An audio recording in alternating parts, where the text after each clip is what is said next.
জাতীয় ও আন্তর্জাতিক জিমন্যাস্টিক থেকে অবসরের ঘোষণা করলেন রাজ্যের মেয়ে তথা ভারতের গর্ব পদ্মশ্রী দীপা কর্মকার। দীর্ঘ 25 বছরের ইতি টানলেন দীপা কর্মকার। সেই 5 বছর থেকে শুরু করেছিলেন জিমন্যাস্টিক। কোচ সোমা নন্দীর হাতে ধরে শুরু করেছিলেন জিমন্যাস্টিক। এরপর বিশ্বেশ্বর নন্দীর কোচিংয়ে এসে অনেক সাফল্য কুড়ায় দীপা।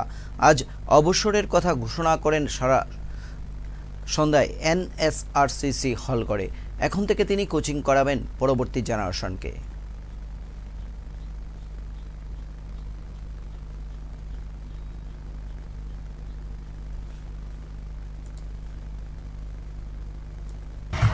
সত্যি 25 বছরের কেরিয়ার, ফাইনালি আজকে রিটায়ারমেন্ট ডিক্লেয়ার। অনেক দিন ধরেই ভাবাচিন্তা চলছিল, বিকজ ইনজুরি এতটাই বেড়ে যাচ্ছিল day by day. Body is not allow, আপনারা জানেন, দুটো সার্জারি অ্যান্ড এভরিথিং।